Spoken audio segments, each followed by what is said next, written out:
အားလုံးပဲမင်္ဂလာပါခင်ဗျကျွန်တော်တို့ရဲ့ Main Night Echo Channel ကနေပြီးတော့ကြိုဆိုလိုက်ပါတယ်ဒီကနေ့ကျွန်တော်ရဲ့ Channel ကနေပြီးတော့ပရိသတ်တွေကိုတင်ဆက်မယ့်ဇာတ်လမ်းလေးကတော့စာရေးသူစုမုံဟင်းတရရေးသားထားတဲ့ဝိညာဉ်ဓာတ်ပုံဆိုတဲ့ဇာတ်လမ်းလေးပဲဖြစ်ပါတယ်ဒီဇာတ်လမ်းလေးကိုမစတင်ခင်မှာကျွန်တော်တို့ရဲ့ Channel လေးကို Like and Subscribe မလုပ်ရသေးဘူးဆိုရင်တော့ Like and Subscribe နှိပ်ခဲ့ပြီးတော့ဇာတ်လမ်းတွေများစွာကိုမလွတ်တမ်းခန်းစားနားဆင်နိုင်မှုအတွက်ပရိသတ်တို့ကဘေးနားက Notification လေးကိုနှိပ်သွားကြဖို့အကြံပြုရင်းနဲ့ဇာတ်လမ်းလေးကိုစတင်လိုက်ပါပြီခင်ဗျာပြည့်ရည်ပြည့်ခြင်းအပြောင်ပြတ်လှုပ်ခြင်းဆိုတော့ကအကာအားလျော်စွာမကောင်းမှုကိုဆောင်တတ်ပါတယ်။ရေမောပြောရှင်မှုအတွက်တက်တက်ပဲဖြစ်ဖြစ်လောင်ပြောင်ကြီးစေခြင်းတကူအတွက်ပဲဖြစ်ဖြစ်စောင့်နှောင်ကြတာတွေရှိပါတယ်။ကြီးစားတန်ကရံများတက်တဲ့ဆိုရိတ်စကားတော်မှရှိတယ်မဟုတ်ပါလား။အသက်တရားမနေရပေမဲ့အမှုတရားပွေရတဲ့လူစတော်ကလည်းအခက်သားလားညင်တို့စရိုက်တို့ဆိုရရလေးရှိသေးတယ်။မွေးကလေးကပါလာတဲ့အကျင့်စရိုက်ဆိုတော့ကောင်းတာပဲဖြစ်ဖြစ်မကောင်းတာပဲဖြစ်ဖြစ်အပြီးတိုင်းဖျောက်ပြက်ဖို့ဆိုတော့ခက်တယ်ပြောင်းမလွယ်ကူလောက်အခုကျွန်တော်စာဖတ်သူတွေကိုရေးပြမယ့်ဝတ္ထုလေးကတော့အကြီးစားတန်အနောက်တန်သူတယောက်ရဲ့အကြောင်းလေးပါဒီအကြောင်းကကျွန်တော်ကိုတွေ့တော့မဟုတ်ပါဘူးကျွန်တော်နဲ့ညီကိုလိုခင်မင်ရတဲ့တငယ်ချင်းတယောက်ကတတိယကျွန်တော်ရှိရာတင်ပြူစည်းကလေးကိုရောက်လာတော့တယ်တငယ်ချင်းနှစ်ယောက်မတွေ့ဆုံဖြစ်ကြတာကြားပြီးဖြစ်တော့လက်ဖက်ရည်ဆိုင်လေးတစ်ဆိုင်မှာထိုင်ဖြစ်ရှင်နဲ့စာရေးနေတဲ့ကျွန်တော်အကြောင်းကိုသိနေတဲ့တငယ်ချင်းကဒီကောင်အောင်ကျော်မင်းကဇလန်လေးတစ်ပုတ်ပြောပြမယ်ဝတ္ထုရေးကွာအဲ့လိုမျိုးပေးခဲ့တဲ့ဇလန်လေးတစ်ပုတ်ပြောဒီဖြစ်ပျက်ကတော့သူတို့နေတဲ့နေဒေတာလေးတစ်ခုမှဖြစ်ပျက်ခဲ့တဲ့အဖြစ်ပျက်ဆန်းလေးတစ်ခုပေါ့ဗျာအချိန်ကတော့လွန်ခဲ့တဲ့10နှစ်ကျော်လောက်ကပေါ့ဒီနေ့မကြည့်ပြအိုင်ရွာကကိုမြသူရဲ့ဇာပနာမြေချတကြုံမဲ့နေ့လေးဖြစ်ပါတယ်ကိုမြသူရလည်းလွန်ခဲ့တဲ့3ရက်ခန့်ကပိုးတီပြီးတော့ဆုံးပါသွားခဲ့ပါတယ်ကိုမြသူဆုံးတော့ဇနီးဖြစ်သူမတင်ဝင်းကသားသမီး3ယောက်နဲ့ကြံရစ်ခဲ့ပါတယ်အော်ကဲဒီမှာဆိုတာကလည်းအခက်သားလားမြင်းနဲ့ရလှန်ဆိုင်ဆိုသလိုမျိုးမရှိရှာလို့ငါးဖာလေးတွေရှာကြံစားရတဲ့ဘဝမှာတနေ့ကမိုးရီတဲနေတဲ့လမ်းမရက်တရက်မှာကိုမြသူခရီးတော်ချောင်းကလေးနေဘေးမှာထောင်ထားတဲ့မြုံတွေကိုဖော်ဖို့အတော့ပိုးတီခဲ့တော့တယ်။တာဇော်မရဇော်တွေနဲ့အိမ်ရောက်အောင်လို့အားတင်းပြန်လာတဲ့ကိုမြသူအိမ်ရှိလေရောက်ရောမိတယ်ဟေးမိတယ်နှကွန်းသာခေါ်လိုက်နိုင်တော့တယ်။အိမ်ရှိကလေးမှာပဲဟတ်ထိုးလဲပြီးတော့တေပွဲဝင်သွားတော့တယ်။အလိုကိုမြသူရဲ့အတန်နဲ့တူလိုက်တာမိခွက်လေးကိုထိုးရင်းနဲ့အိမ်ရှိကိုဆင်းလာတော့မိုးရီထဲမှာလဲကြတီးဆုံးနေတဲ့ကိုမြသူကိုတွေ့ရတော့တယ်။အမလီလောက်ကြပါအောင်တော့ဒီမှာကိုမြသွေးဘာဖြစ်လာတယ်မသိဘူး။အနီးပါအိမ်ကြီးချင်းတွေလည်းရောက်လာရောကိုမြသွေးအသက်မရှိတော့ဘူးဗျ။ဒီတော့လေအာသူဘအတွက်ပြင်ဆင်လှုပ်ရှားရှိရာတွေလှုပ်ဒိတ်စာတွေအားလုံးကိုတော့မကြီးပဲအိမ်ရွာကကာလာသားခေါင်းဆောင်ထုံးမောင်ကဥဆောင်တော့တယ်။ဘုန်းကြီးကိစ္စကိုတော့ကျတို့ရွာကလေးထိတ်ကရွာဦးကျောင်းစီရတော့ဦးတော်ပိတာကတာဝန်ယူတယ်။ကျတို့မကြီးပဲအိမ်ရွာကလေးမှာအာသူဘကိစ္စပေါ်လာပြီးဆိုရင်တော့တစားပြင်တုတ်တန်ကတော့ဟိုးဆုံကလေးမှရှိတဲ့ဖျားပင်ကုန်းဆိုတဲ့တုတ်တန်လေးမှပြုတ်လောက်တယ်အခုလဲရက်တလေးရွာတလေးထုံးစံလေးတွေရှိတဲ့အတိုင်းမြသူရဲ့စာပနာကိုမော်လဲတနာရီလောက်မှာရွာသူရွာသားတွေနဲ့ခရီးပင်ကုန်းတုတ်တန်ကလေးကိုပို့ဆောင်တကြိုကြတော့မယ်ကျေးလက်တော့ရဆိုတာကလည်းသိရမဟုတ်လားတူဦးဒုက္ခရောက်ပြီးဆိုရင်မကော်လိုက်နဲ့ကိုညီမဲ့သူတွေဝိုင်းဝန်းမဲ့သူတွေတအုံဓမ္မမြသူရဲ့ကုသိုလ်ပဲလို့ဆိုရလိမ့်မယ်ဒီနေ့အာသူဘချမဲ့ရက်မှာမိုးလေဝသကကြေးလင်းနေတယ်တွေးတွေးချော့ချော့ဖြစ်တယ်သူသနိုင်ကိုတနိုင်နဲ့မာဒီကူပန့်လာတဲ့ငွေဆိုတာကလည်းမနေတော့ဘူးသူကိစ္စပြီးရင်တော့မှသူ့မိသားစုအတွက်အနေချင်းဆိုသလိုကြံနေခဲ့နိုင်တော့တယ်လူတယောက်အတွက်နေရေးကအရေးကြီးတယ်လို့တရေးကလည်းအရေးကြီးတယ်ဒါတော့မှတော့ရက်မှာမို့လို့ဇရိတ်စကားဆိုတာကကျင်းတာမြို့မှာဆိုရင်လည်းရွာလေပြီဒီလိုနဲ့တနာရီတတမှညာသူရဲ့အာသူဘကိုမြေးချဖို့ရွာသားတွေကတဲဆောင်ရင်းနဲ့ခရားပင်ကိုတောက်တန်လေးကိုတွားကြတော့တယ်သူရဲ့ယောက်ျားရှိတဲ့တုန်းကပုံရိပ်တွေကိုပြောပြီးတော့ငိုရှာတဲ့မိတင်ဝင်းရဲ့အဖြစ်ကိုကြည့်ပြီးအာသူဘလိုက်ဖို့တွေသူတွေမျက်ရည်မဆယ်နိုင်ကြဘူးဒီလိုနဲ့ခရားပင်ကုန်းတုတ်တန်လေးကိုရောက်တော့တုတ်တန်လေးထဲမှာရှိတဲ့ဇီးရက်ကလေးမှာမြောက်သွေးကိုတရဏဂုံတင်လူကြီးတွေကတရားနာနေကြတော့အာသူဘလိုက်ဖို့တွေလူတွေထဲမှာမကြီးရင်အန်ရွာကအစနောက်တန်နဲ့လှခင်တဲ့ပေတွန်းထုံးကြောင်အောင်မောင်ညက်စီဆိုတဲ့ကာလာသားတတိုက်ကလည်းပါလာခဲ့တော့တယ်တုတ်တန်လေးတဲ့ဟိုနာဒီနာသွားပြီးတော့လှခင်ကလည်းမိန်းကလေးတဦးရဲ့ဓာတ်ပုံလေးတစ်ပုံကိုကောက်ရတော့တယ်အဲ့ဒီဓာတ်ပုံလေးဟာမကြာမီရက်ပိုင်းလောက်ကမှတေဆုံးတို့လာပြီးတော့တကြိုထားတဲ့တေဆုံးတို့တူရဲ့ဓာတ်ပုံလေးမိန်းကလေးရဲ့ဓာတ်ပုံလေးကလည်းအရန်ချောတယ်ဟာအဲ့ကောင်လေးဒီမှာကြည်လားချောလိုက်တဲ့မိန်းကလေးကွာနှမျောစရာကြီးလာခင်ကလည်းဓာတ်ပုံလေးကိုကြည့်ပြီးတော့ပြောတော့အောင်မောင်းကလည်းလာခင်ပေးဒါငါရီးစားကွာငါမှရီးစားမရှိရနဲ့အတော်ပဲကွာဓာတ်ပုံလေးကအောင်မောင်းရဲ့လက်ထဲကိုရောက်သွားပြန်တော့တယ် တဖန်အောင်မောင်းလက်ထဲကနေပြီးတော့ကြော်ထုံးပေထုံးညက်စီတို့လက်ထဲကိုသူကယူသွားလိုက်ငါယူသွားလိုက်နဲ့ဒါငါမိမကွာဒီလိုရုပ်ကြောလေးရရင်တိတ်ကောင်းမှာပဲကွာထုံးကျော်အပြောဆုံးတော့ပေတိုးကလည်းဟဲ့ကောင်ထုံးကျော်မင်းပြောတာမှားတယ်အဲ့ဒါငါကြီးစားကွာငါဖေကပေးစားဖို့သဘောတူထားတာအဲ့ကောင်မပဲညက်စီကလည်းရောက်နေမင်းတို့ပြောတာတခုမှမမှန်ဘူးသူ့ဖေအမေတွေကငါနဲ့မပေးစားလို့စိတ်ညစ်ပြီးတော့အစိတ်ရောက်တေးသွားတာကွာညက်စီရဲ့စကားဆုံးတော့ဟဲ့ကောင်နေပေးဒါငါချစ်သူကွာငါအိမ်ကိုခေါ်သွားရမယ်အိမ်တော့မှာတော့တုတ်တန်လေးမကောက်ရတဲ့အမျိုးမြင်မသိချောမောရိမိန်းကလေးတဦးရဲ့တက်ပုံလေးတစ်ပုံက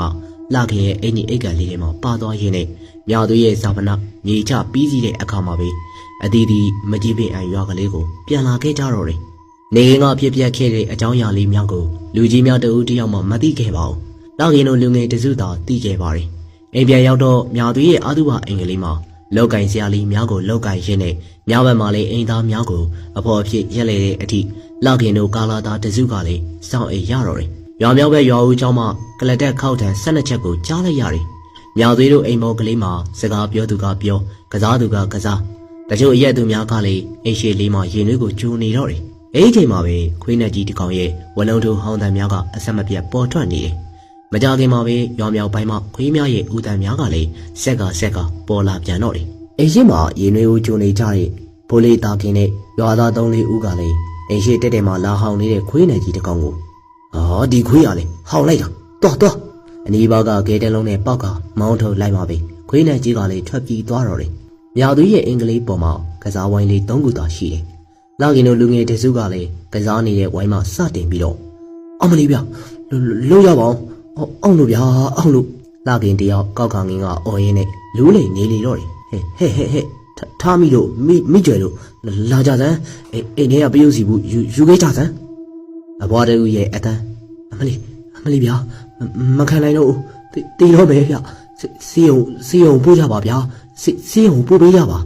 လောက်ရဲ့ညင်းညူအော်ဟစ်တန်ကလည်းအစမပြန်ပေါ်ထွက်လာတယ်မကြောင်ခင်မှာပဲထွန်းကျော်ပေတိုးညက်စီအောင်မောင်းတို့ကလည်းတယောက်ပြီးတယောက်လူးလိန်ကအော်ပါတော့တယ်ဟဲ့ဘာတွေဖြစ်နေကြလဲ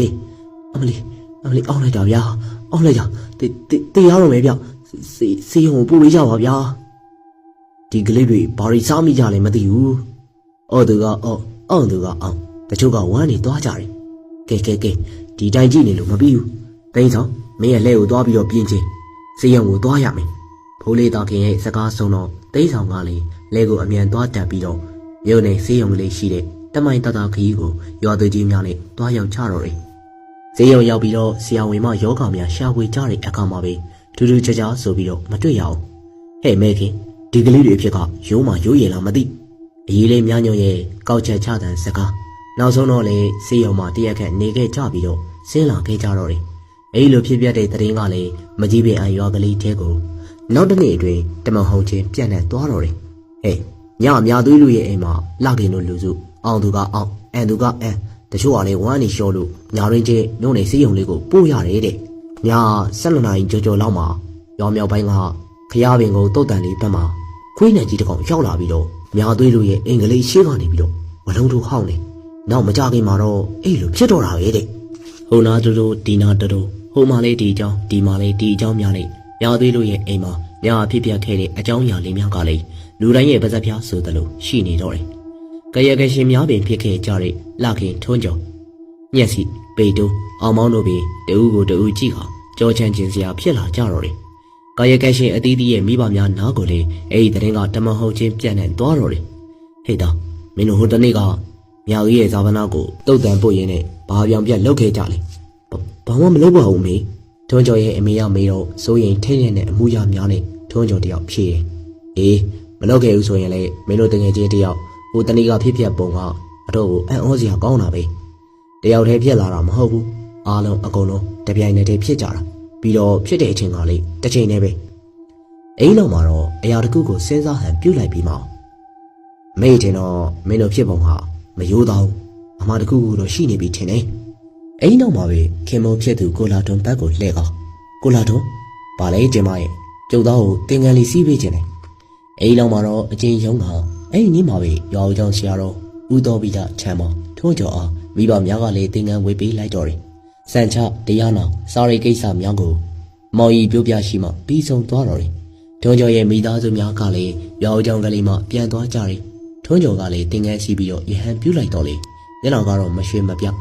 တာယာရဲ့အသွင်မရှိဘူးတစားတိတ်ယုံလာတဲ့ညတစ်ခုရဲ့အမောင်မြောင်းကိုသာကြည်ရင်းနဲ့အရာတစ်ခုကိုစိုးရိမ်ထိတ်လန့်နေတယ်ည7 နာရီခန့်မှာပဲရောင်ကျောင်းမှာတန်ဃာတော်များအလုံးဖျားရှိကိုဝတ်ပြုကြပြီးတော့တရားချိုင်ကြကောင်ည9 နာရီခန့်မှာပဲအိတ်ဆက်ကြတော့တယ်ဆရာတော်ဦးတော်ပြီးသားနဲ့ဦးပချင်းကြီးတချို့ကျောင်းဆောင်ကြီးပေါ်မှာအိတ်ဆက်ကြတော့လေမင်းညကမှတင်ငန်းစီးထားတဲ့ကိုရင်ထုံးကျော်နဲ့ကျောင်းမှာရှိတဲ့ကိုရင်ငယ်လေးတို့ကလည်းကပ္ပယကြီးတဦးနဲ့အတူတူတိမ်တကူထဲမှာအိတ်ဆက်ကြတယ်မောပန်းသွားတဲ့တန်းကြောင့်လက်ကောင်တမြန်လေးကဝမ်းလျှော်ပြီးတော့စေယုံကိုတရက်ခန့်တက်ခဲ့ရခြင်းများကြောင့်လေတမိတမောအိပ်ပျော်ပြီးတော့သွားပါတော့တယ်ရုတ်တရက်အိမ်မောကြနေရမှဖြက်ခနဲ့နိုးလာတဲ့အချိန်မှာပဲကျောင်းဆောင်ကြီးပေါ်မှာအုံမောင်းတန်12ချက်ကိုကြားလိုက်ရတယ်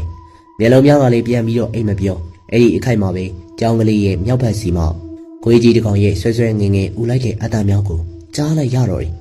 ဝေဦးတန်ကြီးကလည်းမိမိရဲ့အနားကိုနီးကပ်တက်နီးကပ်လာတယ်အဲ့လိုမျိုးလေးထင်းမြင်လာတယ်တခါမိမိရဲ့မျက်စိထဲမှာပြေးပြီးတော့ကြိုက်တော့မယ်အလားအသွင်တန်တစုံတစ်ခုနဲ့ဝလုံထိုးဟောင်းနေတဲ့ခွေးနံကြီးတစ်ကောင်ရဲ့ပုံရိပ်ကလည်းထင်းထင်းရှားမြင်နေရပြန်တယ်မကြခင်မှာပဲမိမိရဲ့ပိုက်ထဲမှာတယိုးတကြီးအဖြစ်ကလေးများကပေါ်လာပြီးတော့ချက်ချင်းပိုက်မောက်ထိုးပြီးတော့အောင့်လေတော့တယ်အမလီလုံးကြပါအောင်ဗျာပိုက်အောင်လို့တည်တော့မယ်ကိုရင်ထွန်းကျော်ရဲ့အော်တန်ကြောင့်ကပ္ပယကြီးနဲ့အတူတူတကြောင်ကိုရင်လေးများပြီးနိုးလာခဲ့တော့တယ်ကိုရင်ဘာဖြစ်လို့လဲကပ္ပယကြီးရဲ့အမေးဖြစ်ပါတယ်အမလီလုံးကြပါအောင်ဗျာပိုက်အောင်လို့စေးလေးပါလေးတိုက်ပါအောင်ကိုရင်တပါကျောင်းကြီးကိုသွားပြီးပါဆရာတော်ကိုနှုတ်ပြီးတော့ရှောက်ပေးပါဗျာမကြခင်မှာပဲကိုရင်လေးတစ်ပါးကကျောင်းကြီးစီကိုထွက်ခွာသွားတော့ခဏကြာတော့တင်ကြီးလေးတွေကိုပြန်လာတော့တယ်ဆရာတော်ကကိုရင်ထုံးကျော်ကိုကျောင်းကြီးစီကိုခေါ်လာဖို့မှာလိုက်တယ်အိမ်နောက်မှာပဲကပ္ပယကြီးနဲ့အတူတူကိုရင်3-4ပါးခန့်ကကိုရင်ထုံးကျော်အားထမ်းကကျောင်းပေါ်ကိုခေါ်ဆောင်လာခဲ့ကြတယ်ထုံးကျော်ကိုတင်ငန်းဝေးပေးတဲ့ညမှာပဲရောင်ကျောင်းကလေးကမှထုံးကျော်တယောက်ရခင်နေညခဲ့သူမျိုးဘိုက်တွေကမခံမရနိုင်အောင်လို့အောင့်ကဝမ်းများလျှောလာခဲ့တယ်တရင်များကလည်းနောက်တစ်နေ့မှာဒုတိယကြိမ်ဖြစ်ပေါ်ထွက်လာခဲ့ပြန်တော့တယ်အိမ်မှာပဲမိဘများကစိုးရင်တက်စိုးရင်လာကြကမေးမြန်းရတော့တယ်လှခင်အောင်မိဘများကဟဲ့ကောင်လှခင်မင်းတို့တငယ်ချင်းတစုများသွေးရဲ့အတုပချရင်းနေ့ကတင်းချိုင်းမှာဘာရီနောက်ပြောင်ခဲ့ကြတယ်မမှန်ပြောစမ်းကျွန်တော်အမှန်တိုင်းပဲပြောပါတော့မယ်အဖေကျွန်တော်တို့ကိုများသွေးရဲ့အတုပကိုခရပင်ကိုတုတ်တန်လေးကိုလိုက်ပို့တဲ့နေ့ကတုတ်တန်တနေရာကနေပြီးတော့ဒီမိန်းကလေးတဦးရဲ့တက်ပုံလေးတစ်ပုံကိုကောက်ယူခဲ့ပါတယ်ဒီမှာပါဖေအိမ်နောက်မှာတော့မိမိရဲ့ပတ်စံအိမ်လေးထဲမှာထိတ်ညက်ထားတဲ့မိန်းကလေးရဲ့တက်ပုံလေးကိုထုတ်ပြီးတော့ပြတော့တယ်ဟာမင်းတို့အတော်ခက်တဲ့ကောင်းလေးပဲကွာမလုံကောင်းတာတွေလောက်ခဲ့ကြတယ်ကြည်စမ်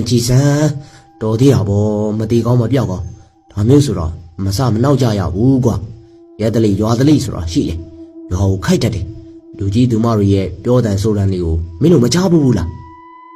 းလောက်ရင်တယောက်ခါတော့တုံတီပါဝေလုံနေတော့တယ်မိမိပြုတ်လုပ်ခဲ့ကြတဲ့အလုံးမတစ်ခုအတွက်စိုးရိမ်စိတ်ကြောက်ရွံ့စိတ်များနဲ့ထိတ်လန့်နေပုံရပါတယ်အဲ့ဒီဓာတ်ပုံလေးရဲ့ပိုင်ရှင်အမျိုးသမီးလေးကတိတ်ကိုကြောတော့ကျွန်တော်တို့တငယ်ချင်းတစုဓာတ်ပုံလေးကိုသူကယူလိုက်ငါယူလိုက်နဲ့တယောက်တစ်ပေါက်တားပြောမရပြောဆိုတာမျိုးတွေတော့မှပြောခဲ့မိတယ်အဖေကြော်မကောင်းကြောင်မကောင်းကွာဒီရွာလုံးတရက်လုံးမှလေတောင်းတင်ကိုဖြစ်လို့မဖြစ်ဘူးဒီတိုင်းဆိုရင်တော့မတွေးရစေအောင်စိုးကြိုတွေကတစင်မီတစင်ဖြစ်လာနိုင်တယ်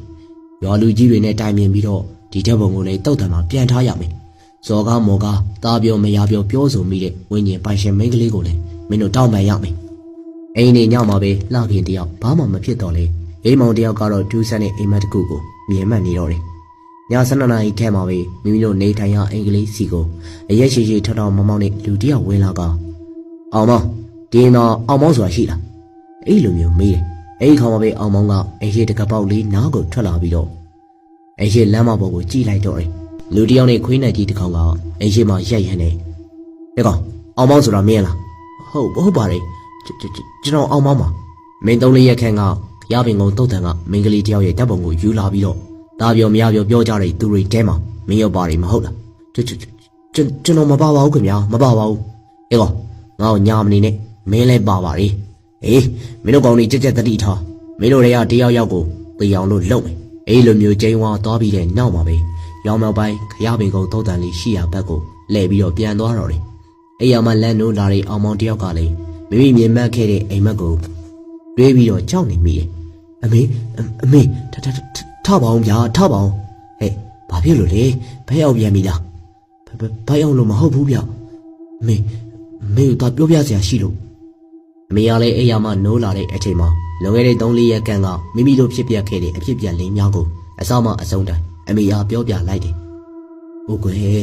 မင်းတို့ကလေမလောက်ကောင်းမလောက်အပ်တာတွေကိုလှုပ်ခဲ့ကြတယ်။ကြည်စမ်း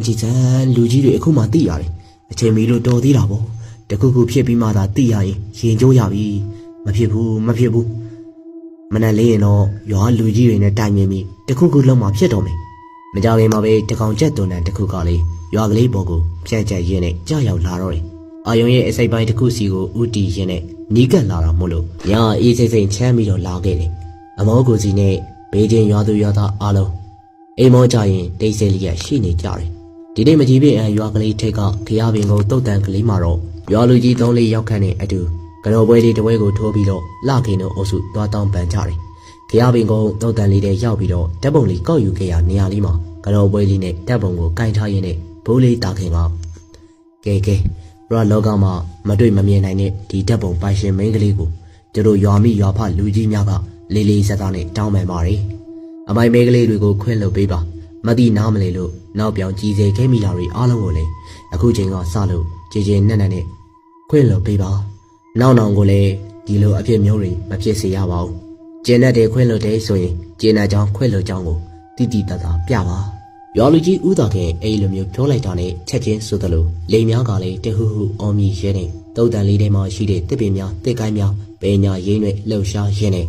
10 မိနစ်2 မိနစ်ခန့်တိုက်ခတ်သွားကြတယ်။လာခင်တို့လူစုနဲ့ရွာလူကြီးများအားလုံးမကြွမလွတ်တဲ့ပရလောကမှာမိန်းကလေးအားအများ3 ချိန်ပေးဝေနေကြရင်းနဲ့မိမိတို့ရဲ့မကြီးပေအံရွာကလေးစီကိုပြန်လာခဲ့ကြတော့တယ်။အဲ့ဒီမှာစပြီးတော့ည12 နာရီခန့်မှာပဲဝိနေကြီးတကောင်ကလည်းခရပင်ကိုတုတ်တန်လေးပန်းပေါရောက်လာပြီးတော့မကြီးပင်အံရွာကလေးစီကိုထိုးဟောင်းနေတယ်ဆိုရိတ်တရင်စကားလေးများကလေးတစမိန်ဖြော့လာရင်းနဲ့တစုံတစမြပင်မကြားရတော့ဘဲနဲ့ရှိနေလေပါတော့တယ်ဟုတ်ကဲ့ပါခင်ဗျအခုတင်ဆက်ပေးခဲ့တဲ့ဇလန်ကစာရေးသူစွမုံဦးဟင်္ဒရရေးသားထားတဲ့ဝိညာဉ်တက်ပုံဆိုတဲ့ဇလန်လေးပဲဖြစ်ပါတယ်ဒီဇလန်လေးကိုအစကနေအဆုံးလိုက်ပါနားဆင်ပေးခဲ့ကြတဲ့ပရိသတ်တယောက်ချင်းဒီတိုင်းကိုကျွန်တော်ကနေပြီးတော့ကျေးဇူးတင်ပါတယ်ပရိသတ်များတာယာချမ်းမြေ့တဲ့နေ့ရက်များစွာပိုင်ဆိုင်နိုင်ကြပါစေလို့ဆုမွန်ကောင်းများတောင်းပေးလိုက်ပါရ